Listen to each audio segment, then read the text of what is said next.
I'm Jody. I'm 27 and I'm 3 years cancer-free, cervical cancer-free. I'm Pastor McCleary, and I've had this problem for the last 3 years, and I've learned to accept that it's a part of my life now.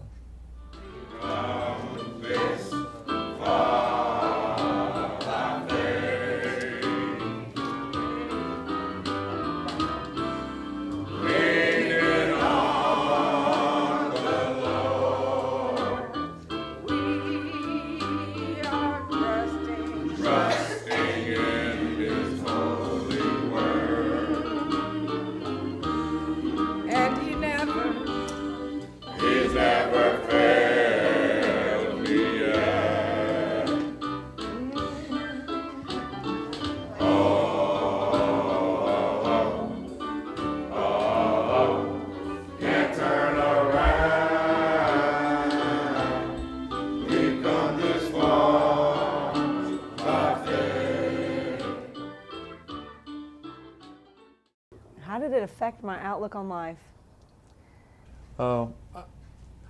At first, in terms of my outlook, I really didn't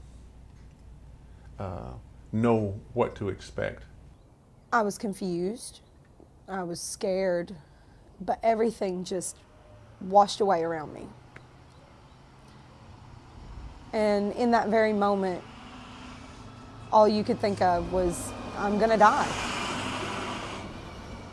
But with time, you kind of settle in. If this is the way it is what it is what it is. You have to go on with your life. But it also makes you warm and compassionate and loving, and it gives you a true understanding of life and how fragile life is, and just every second that we have, you know, how precious it is, and that we don't want to waste it. Or at least that's what I took from it. I think that for me, it should be real clear that my faith has been the keynote factor step by step in this whole process. Because it doesn't matter what you believe in spiritually or how you feel about the afterlife. When you get smacked with the big C, you start to think differently. The Lord is my shepherd, I shall not want. He maketh me to lie down in green pastures. He leadeth me beside the still waters. He restores my soul. He leadeth me in paths of righteousness for his name's sake. Yea, though I walk through the valley of the shadow of death, I will fear no evils, for thou art with me. Thy rod and thy staff, they comfort me. Thou preparest a table before me in the presence of mine enemies. Thou anointest my head with oil, my cup runneth over. Surely goodness and mercy shall follow me all the days of my life, and I will dwell in the house of the Lord forever. I don't think this type of cancer really affected my friends or family too much, except that after the surgery, about 3 months later, then I did have to have radiation for 40 days consistently. So there was a degree of inconvenience for my spouse, my personal relationship, but everyone gave me a lot of support. I was still worrying about others in my life, and I wanted them to feel okay, because honestly, if it happened to anybody that I love, I'd rather it happen to me than anybody that I love, because I don't think I could handle it.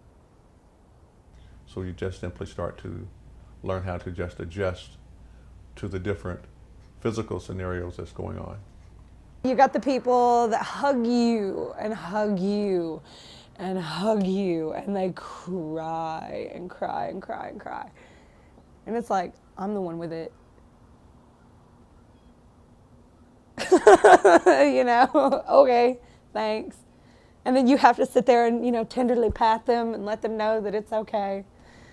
He is my husband and my pastor. And we've been married almost 50 years, just a little less than 50 years. See, Pastor McCleary, to me, he's a good person. I think he's an amazing person. He's an inspiration to everybody. The way he opens his heart and his church to help people out, and very blessed that he brought us here today. This is a very beautiful experience. Well, first of all, Pastor is kind of like a grandfather, more or less. And the effect he had on me was he's very caring, and he makes people smile no matter what. Just when he walks through the door, you automatically smile. He's very charismatic, so the effect is that he draws people. And of course that is, he can come into a room, and I used to always say that people immediately turn toward him. So he has a word for people. His walk is as he preach. You know, they always say that a person always look at you and what you do. If you doing something besides what you preach, it make people wonder. But his walk is his walk. You know, what he talk about is his walk. He's a caring person to everybody. He's there for everybody. He try to give you good advice. But it's up to you what you do with that advice. And when I say advice, it's not just his advice. He always try to take you to the Bible. He always take you to the Bible and let you know what's going on. You know, this is what God said. She's my wife. I think that she has the tendency to bring out the good in people a lot of the time. She's always trying to do things for people, trying to help people, trying to help whatever animal that she can. She's a very good person, and I think that she tries to see the best in everybody that she meets. I would want to be a brown eagle. I would want to be a snow owl. It's too cold. Yeah, Josh couldn't emotionally accept it, like, at all. He couldn't. It was really weird. It was really, really weird. He kept trying to, you know, pretend like it didn't exist at all. Definitely talk about it. Don't try to keep it secret. Don't try to pretend that it's not there. I know I was very guilty of that. Honestly, I really didn't know that he had cancer until it was over. You know, it's not like he showed it. He was an everyday thing. He was at church every Sunday. He preached. He was in his daily routine. So I suppose in this saying this, if God was ready for him to be gone or be taken away, or whatever you want to say, with the cancer, because cancer is a so-called deadly disease, he would have been gone. But to me, God watched over him as he had the cancer. It's always very sad because, first of all, when you know somebody and then you find out that they might not be around for long, but I'm sure that since he's a man of God, he knows that God has everything under control. I didn't even know he had cancer. It was weird. I just kind of recently found out. But I was happy because my grandmother has cancer and she's still trying to fight it. But I know that I have some hope. Since he beat it, I know that it can be beat. I was at that time kind of distracted because my mother had cancer also. And I really kind of ignored it. It's just a really, really hard thing to deal with, and especially being so young, I never really had to deal with something like that so close to home. I am 68 years old, and I don't worry about dying or pain or suffering. I just simply have learned through the years to accept what is,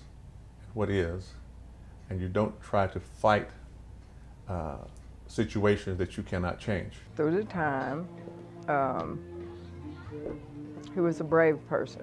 He concentrated on what he needed to do, what circumstances he might have to face, and he put things in order. And of course, praise the Lord, he is now cancer-free.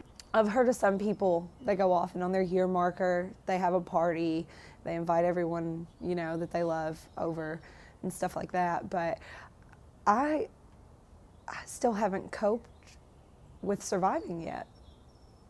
Once that the doctor actually came in and said, "Congratulations, you are cancer-free," it's like we really didn't know what to say.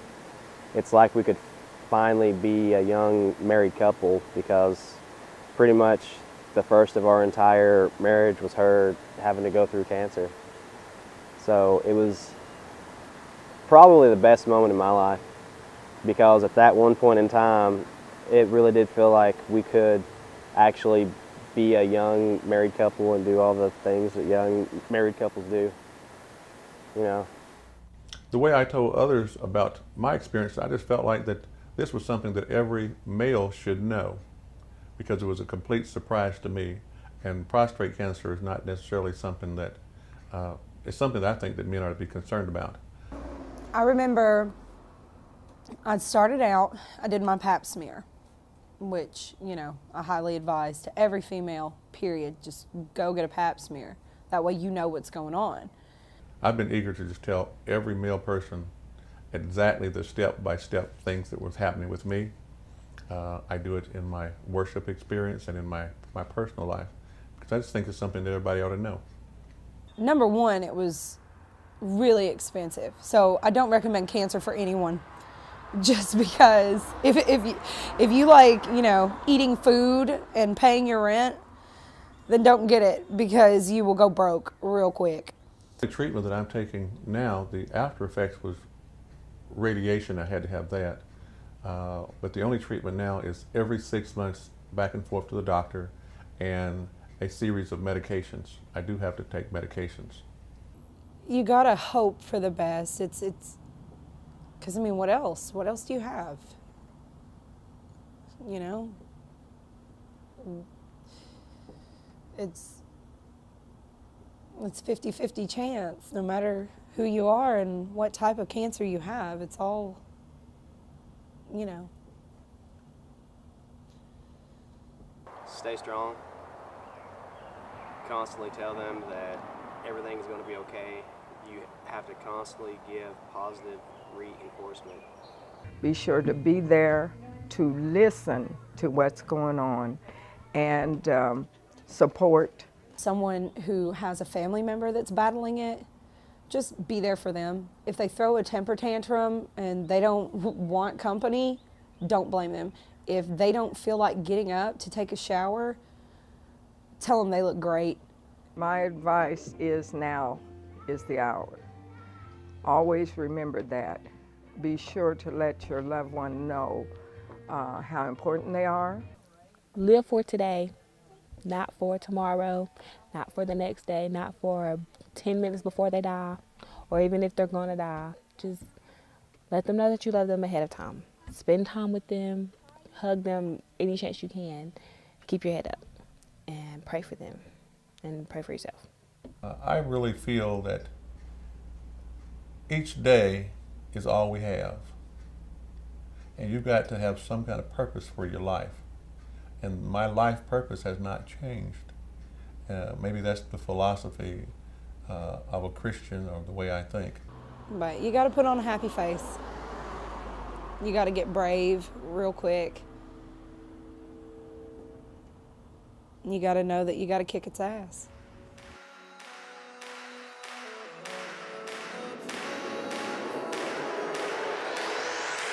Pray for me yesterday. It was all I had. It was all I had. And I'm trying to remember what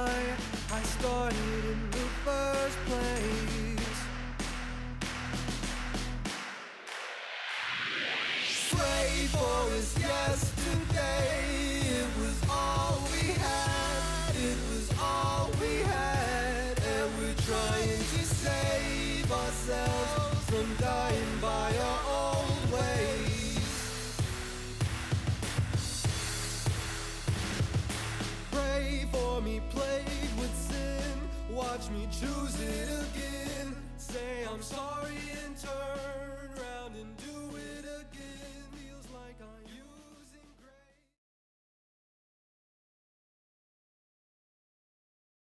I'm Jody. I'm 27 and I'm 3 years cancer-free, cervical cancer-free. I'm Pastor McCleary, and I've had this problem for the last 3 years, and I've learned to accept that it's a part of my life now.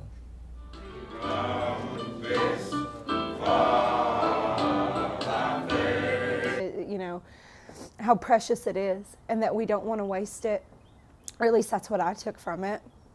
I think that for me, it should be real clear that my faith has been the keynote factor step by step in this whole process. Because it doesn't matter what you believe in spiritually or how you feel about the afterlife. When you get smacked with the big C, and in that very moment, all you could think of was, I'm gonna die. But with time, you kind of settle in. So if this is the way it is what it is what it is. You have to go on with your life. But it also makes you warm and compassionate and loving, and it gives you a true understanding of life and how fragile life is, and just every second that we have.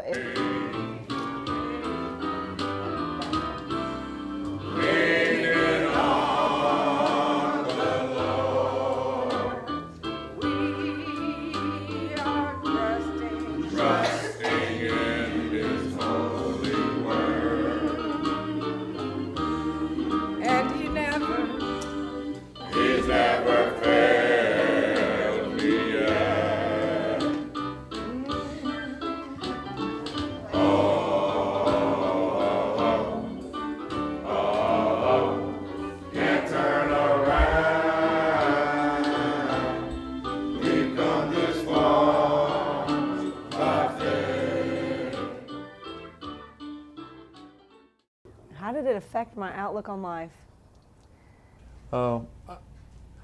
At first, in terms of my outlook, I really didn't know what to expect. I was confused, I was scared, but everything just washed away around me.